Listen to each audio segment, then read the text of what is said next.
Birdland Tonight is your place for Orioles post-game coverage for fans, by fans. All of the hosts on Birdland Tonight are Oriole fans that are either writing blogs or doing podcasts about Orioles. Head on over to birdlandtonight.com to learn more about the hosts and other shows and websites that they're a part of. And head on over to Twitter, YouTube, Facebook, and Twitch, and subscribe, follow, or like, whatever the appropriate thing is, to Birdland Sports. Finally, share, retweet, and tell your friends about Birdland Tonight so that we're all joined into the conversation after every Orioles game this year. We'll see you guys in just a couple minutes. Head on over to the comment sections on Facebook and Twitch and YouTube to start interacting now. We'll see you soon.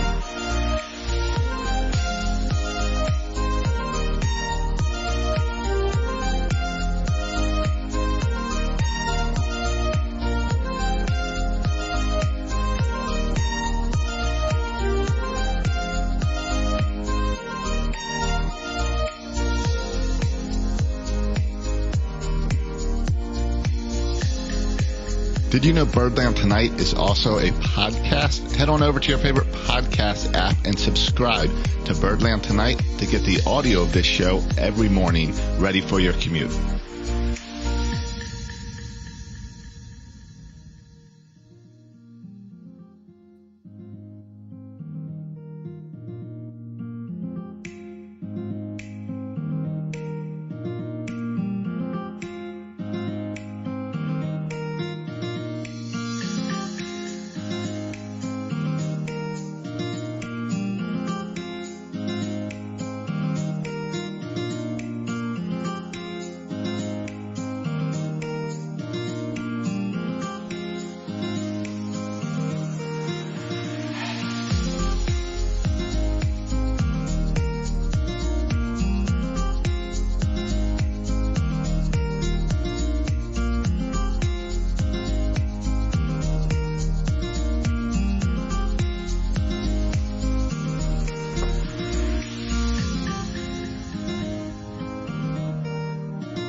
Thanks for joining us. We will get started in just 1 minute. Make sure that you have subscribed to us on your favorite social media. Look up Birdland Sports on Twitter, Twitch, YouTube, and Facebook. Like, follow, retweet, share. See you in a moment.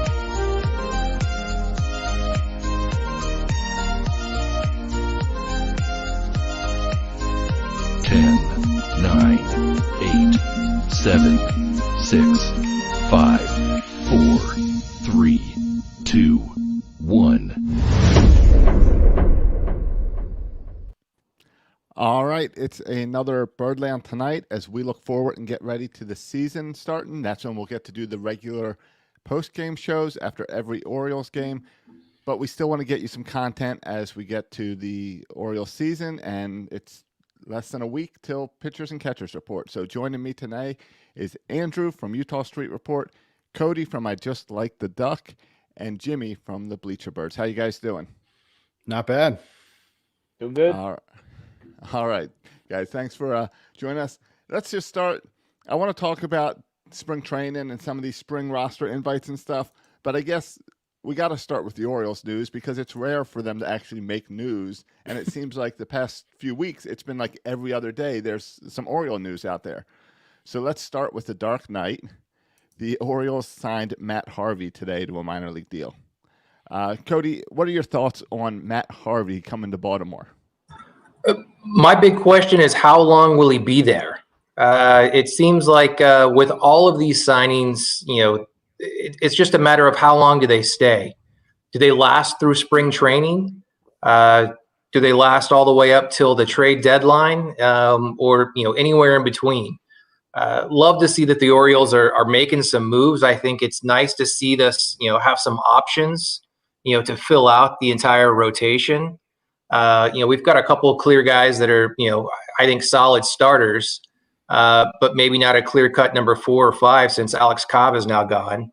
But, how long do these guys last? Is the plan to have them, an Oriole all year long? All right, Andrew, does Matt Harvey even make it to Baltimore? I mean, like Cody said, I think that's the big question. I mean, this is a guy who, obviously spent a little bit of time with the Royals last year, but net was, in a shortened season, made 7 appearances. I think 4 of them were starts. And it's like, it's all about health for this guy. That's the biggest thing. He had the surgery for the thoracic outlet syndrome back in 2016, and it never really has seemed to be there for him health-wise since then. So I think that's the biggest thing is health. And the Orioles are obviously going to be looking at some of these veteran options. We talked earlier in the week about Felix Hernandez. He's kind of another one that just in terms of veteran pitching arms that can come in and fill in this rotation. Even if they're a 6th, 7th starter type, and you are still getting some of the youth in the rotation, that'd be a good thing. But that's kind of the big thing. And I think spring training is going to be a really good opportunity for Harvey to prove whether or not he can be healthy, or at least can be healthy for most of a season. And that's going to be the really big determining factor in that. All right. And Jimmy, no one's expecting Matt Harvey to be the guy who was amazing for the Mets in 2013. What do the Orioles want? What's their goal with bringing in a guy like Matt Harvey or Felix Hernandez, any of these guys who outside of Baltimore, you would say they're washed up? So I think with both these guys, you're taking a chance. You go ahead and taking a wild card on either one of them and hoping that one of them pan out. Honestly, I'm starting to wonder. I remember we had a deal with somebody a couple years ago where they could go ahead and opt out at spring training and move on to something else if they chose to. I can't remember who it was exactly, but I'm wondering if it's going to be the same situation with these other two. Whereas they don't necessarily opt to go ahead and take the minor league deal and then try to take a deal somewhere else. So you're saying if they look good in spring? Well, yeah, if they look good in spring, but then all of a sudden maybe they're borderline for the team, and rather than opting with a minor league deal, they just go ahead and opt out. Do they have that opt out deal that the other guy who's escaping my mind right now? I'm kicking myself for forgetting this. But, gotcha. Well, for me, it's simple.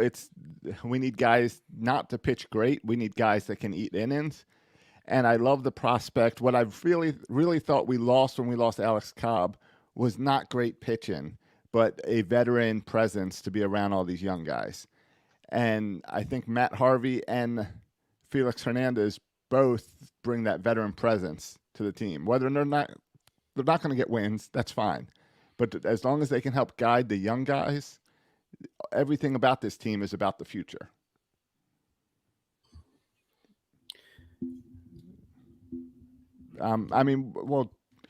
So Felix or Matt Harvey, which one of these guys are they both guys? And we might as well throw Wade LeBlanc in there too.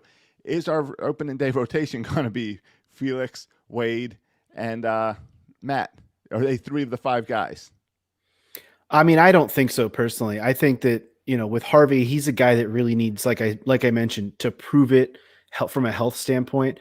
I do think that LeBlanc and Felix Hernandez are going to have a better opportunity just because they have more recent, healthy seasons under their belt, even though they're both guys who, like you mentioned, are not going to be leading the line whatsoever for the Orioles. They're just going to be guys that are there to hopefully eat innings. And if you can get them to go out every 5th day and give you 5, maybe even 6 innings, I mean, that's a win by all standards that the Orioles are looking for in the back end of their rotation. They're really going to be leaning on the development from the guys below, and obviously for John Means to be the one to kind of anchor that rotation at the top. For the rest of these guys, they're really fill-ins, and you're going to be looking at some younger arms as well throughout, and even out of the bullpen as well. Right, and Matt Harvey did eventually move to the bullpen and spend some time in the bullpen, so he is an opportunity for that as well. As again, you're also trying to delay bringing up guys and make sure that guys don't come up until they're ready. The Orioles announced their long list of 72 players coming to spring training this year. Is there anyone, you guys had a chance to look over the list, was there anyone that surprised you to be on that list or surprised you that they were not on that list? How about Cody? Yeah, well, a lot of the questions that I had were quickly answered. Where were some of the guys like Heston Kjerstad and Adley Rutschman, and why weren't they on? When do they show up at camp, and how exactly are they delaying and what does that mean for those guys? Does that mean that Adley's not going to be competing for? Is he not going to get the number one reps, or is he not going to be able to catch with guys like Means? Or Aiken or any of those guys. So what does it mean that, they're pushing him down? And obviously you don't see some of the other, top prospects as well. Grayson Rodriguez, DL Hall. I don't think that they were on the list. Well, I think it's just going to be a little different this year in the way that they stagger, when do they show up? How are they going to assign those guys to minor league camp? Right now, Kirsten and Adley were both on the camp reserves list. So they'll be there, which was no surprise for Adley because the one thing is if you are a catcher in the Orioles organization, you get an invite at least for those first 2 weeks of spring training because someone has to catch all the pitchers that come into town. Andrew, I was surprised to see Gunnar Henderson on the list. He's only 19 years old and he got the invite. Does that stand out? It does. It didn't stand out to me because I think that, like you said, he's one of those guys that for 2 weeks will be a nice body to have around. The Orioles are going to have to do some different things too between, because there are so many guys on these lists, whether you're a non-roster guy, a roster guy, an invitee, however they're classifying you, some of these guys are going to be at the main camp. Some of them are going to be in Twin Lakes at the minor league camp just because of COVID restrictions and other things. But, no, I mean, I don't think Gunnar Henderson really stood out to me. I'll tell you, Kjerstad was actually the one that kind of stood out to me just because of the myocarditis thing that he's dealing with. I know that he's probably not going to be there, right at the start of camp, but I'll be interested to see because this is a guy who we really have no track record of within the Orioles organization just because of the timing of when he was drafted and, everything that's gone on over the past year and a half now. And he wasn't able to participate in any kind of fall baseball last year because of everything going on with him medically. So I was interested to see that name, and I'm curious to see when he gets into camp, what kind of role he's able to play, whether they're able to get him some games or anything like that. So that'll be interesting to me. The other name that actually stood out even more than Gunnar Henderson was I was surprised a little bit to see Ryan Ripken's name on the list. That was like one of those that was, okay, Ryan Ripken. We're going to maybe get to see a little bit of him. And that, obviously the name is what stands out, but also, it's an interesting thought that he, Ryan's a kid that may be able to, I'm not saying he's going to skyrocket up the minor league list or anything, but it'll at least be interesting to see him in spring training and see these photos or see something from him. To see the photos of them trying to compare him to see all the Cal throwbacks of him in spring to trade him. Jimmy, is Ryan Ripken the Orioles' Tim Tebow coming to minor league camp? You would start to think so. So I'm at the point right now with Ryan Ripken because I've been hearing his name left and right, and even throughout high school, a friend of mine actually played ball against him. So, and a lot of talk was that he's just got the Ripken name. That's why he is where he is. I would love to see him go ahead and come up to the minors or come up to spring training and go ahead and prove us all wrong. I'm not necessarily believing in it, but I'd love to see it.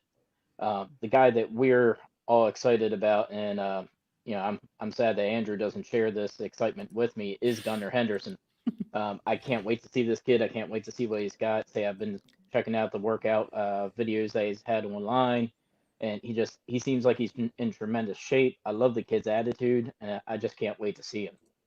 And then as for Kerstead, I can't help but join the rest of Birdland and just go ahead and wonder, he's had a year off.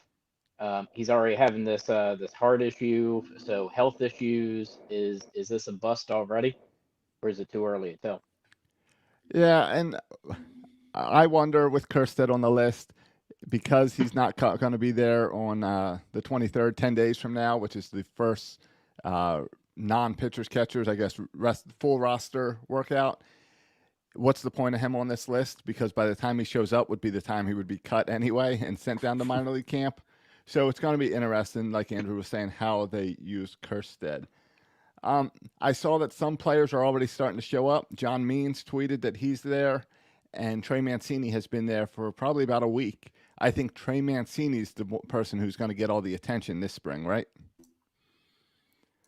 Yeah, there's no question about that. I mean, Mancini's going to be, answering all the questions, whether they're doing them by Zoom or otherwise. I'm sure that most things will be by Zoom, but he's going to get a lot of the attention. And Jimmy, by the way, I will say I am excited about Gunnar Henderson. I wasn't surprised to see his name on the list is all. Like it didn't shock me that they would want to put him out there for a little bit. Who wouldn't be excited about the kid? It's like Josh said, a 19-year-old who's got a real future potentially with this team. That it's exciting to see all these guys. And I mean, guys, like it's just exciting that baseball is back. Like, let's be honest. Right. Now that we've got like the Super Bowl out of the way, we can finally start to focus on, pitchers and catchers reporting. We were just a little loyal to him because he went ahead and wished my daughter a happy birthday this year. So he's perfect. Become the new instant classic here for Bleacher Birds. That's great. Gotcha. I was surprised to see Stevie Wilkerson on the roster because I didn't know he was still with the Orioles. So, but I'm excited that baseball's back. I'm excited that they announced that fans will be allowed to be at spring training games starting February 28th. So Major League Baseball is starting to open that up. And I know they said they're having conversations with the city of Baltimore about how many fans will be able to be back in Camden Yards. So that's exciting that we'll get to see some baseball in person.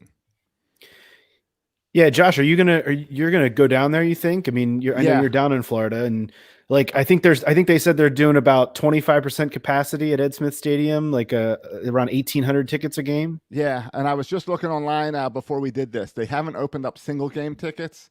You can get a 5-game season plan. I'm about 4 hours away, so 5 games might be a bit much. But I'm wondering if I need to grab that 5-game plan so that I can be there on February 28th. Because I'm sure you guys, just like me, are anxious for some baseball in person. No question. Even if it is spring training with a bunch of guys who will never come to Baltimore. They're still wearing the black and orange. Now, Josh, would this mean that you might be the only one of us that gets to see any spring training? I still haven't seen much on what's going to be broadcast. I noticed that there's a couple that'll be carried by the MLB TV app, but other than that, has Mazin released if they're going to broadcast any games?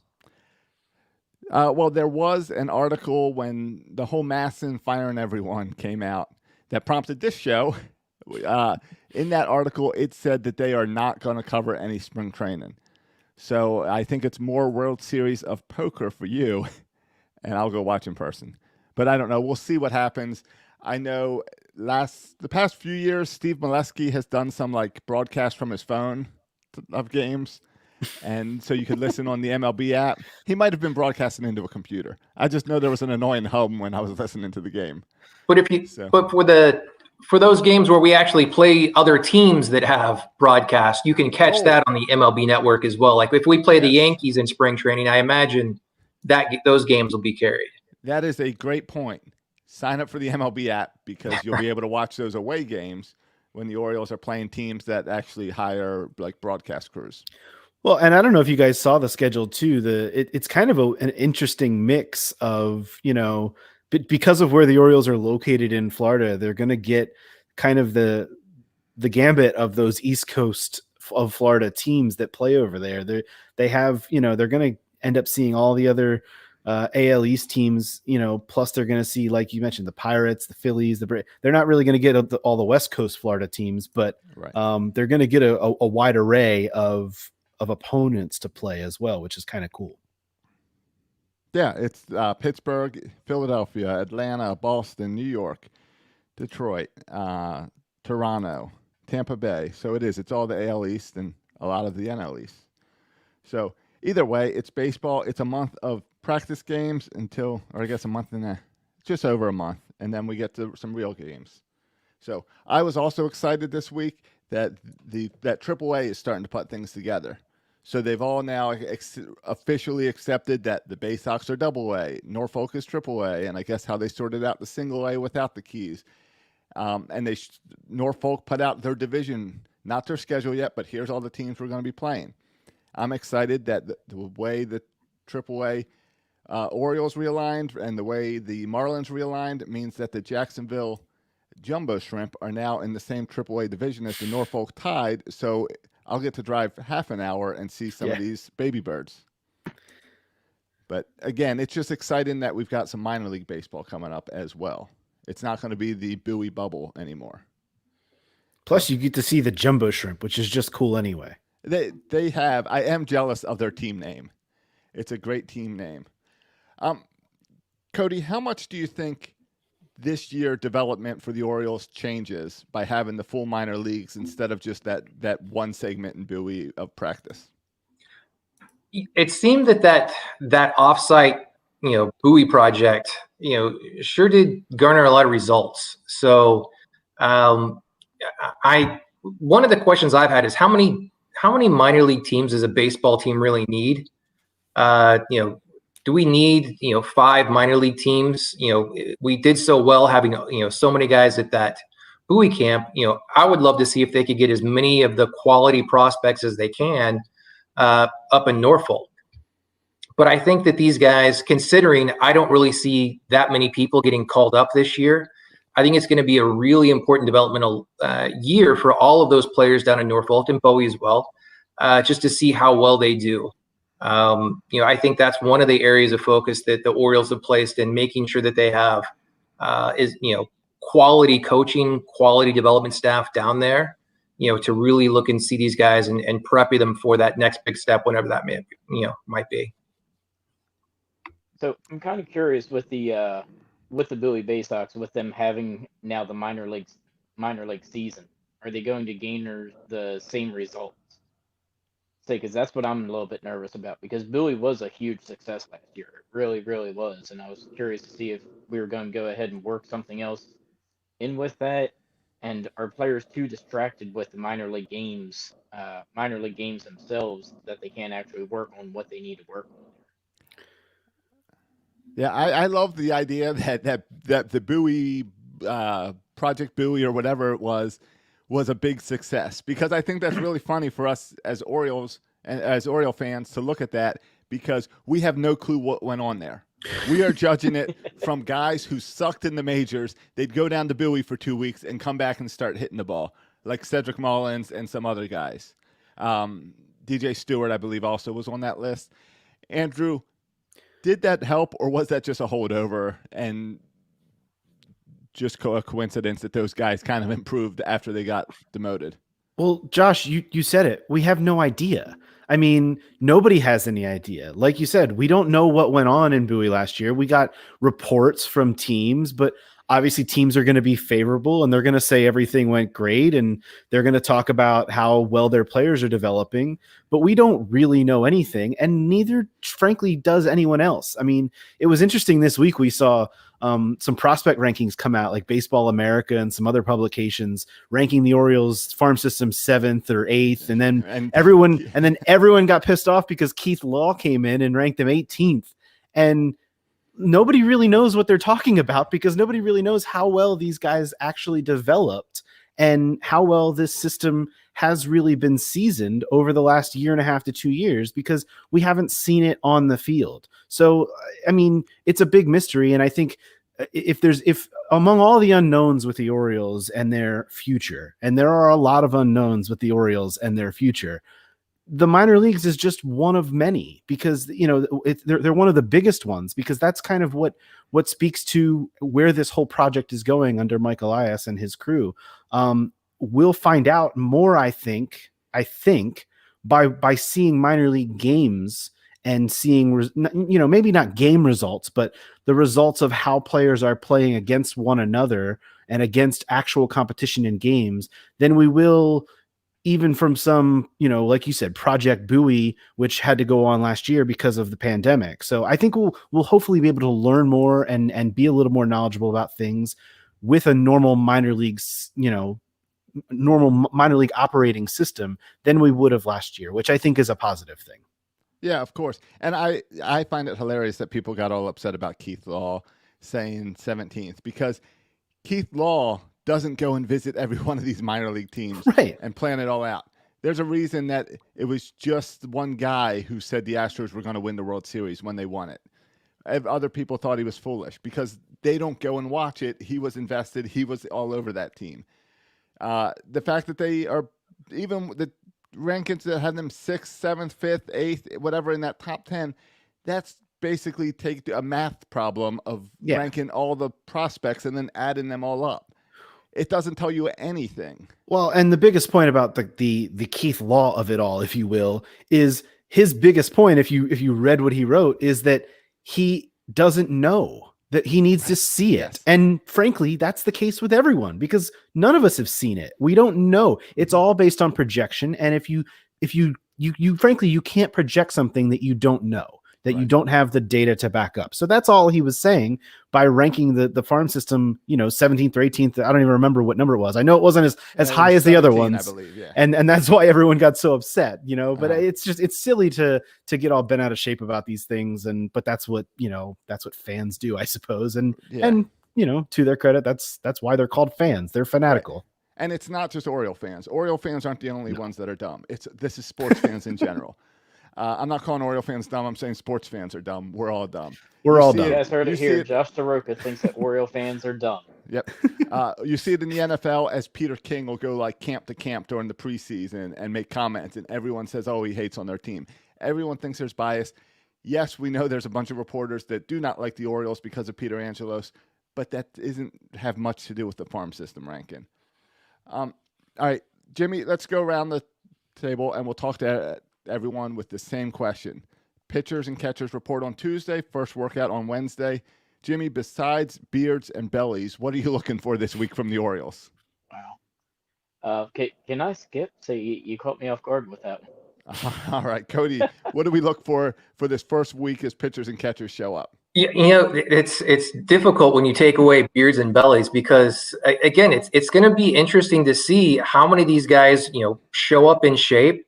What have they been doing? For a lot of these guys, we haven't seen them since this time, last year. So, what type of shape are they coming into? There's a lot of guys out there who, didn't play, on the major league team last year. Maybe they were, a few guys. I'm trying to remember now that I think that the, Project Buoy was, limited to 35 players. So I'm interested to see everybody else that's not on that list. How do they come in? What do they look like? Obviously, Grayson Rodriguez, DL Hall, how do they look? And what have they been doing in this, year off? All right. Andrew, anything stand out for you? What should people be watching for? I mean, again, you cut us all off the knees here because beards and bellies are my two favorite things. I own one of each. So I'm like, that's what I'm always excited to see. We all agree that's Tuesday's pictures. Right, exactly. Tuesday is checking out the pictures. Well, and we can, live vicariously through the pictures for a few days. No, the biggest thing to me, I mean, and this is going to sound really generic and I'll call myself dumb this time. It's health. Like health is the biggest thing. You don't want these guys going in the first few days of spring training and hear about arm soreness or hear about this guy has a hamstring something or other, or this guy rolled an ankle. It's health. Health is all spring training is for. It's obviously there are improvements that can be made and guys can get better and can learn during spring training, but spring training is simply a ramp up to the real deal. And health is the most and biggest important thing when it comes to this, like you said, month and a half or so as we lead up to April. It's health. That's the number one thing for me. All right. And Jimmy, I will give you a different question and related to spring. We got a little bit of spring training last year. I think we got 2-3 weeks of spring training before they shut it down. During that period, Chris Davis was looking good and people got excited. Chris Davis is coming back with this team. Why and what should we expect? What is his role in this team? I'm glad you gave Jimmy this question. Not Well, the other one. this is what he gets for skipping. Well, I was going to come back to the original question, but that's okay. The reason why Chris Davis is back is because we're paying, and that's it. We have to just continue to just go ahead and push this. Nobody's willing to go or ready to go ahead and just step into that slot. Personally, I think that the Orioles are just throwing him out there, hoping he embarrasses himself to the point of where he just goes ahead and pulls the plug on himself.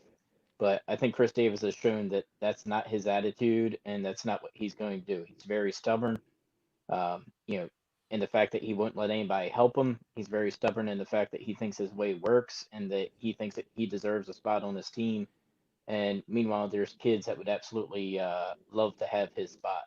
So I understand we have to continue to pay him, but at this point in time, he just needs to step off the roster so somebody else can fill that spot and go ahead and develop up with the major league team.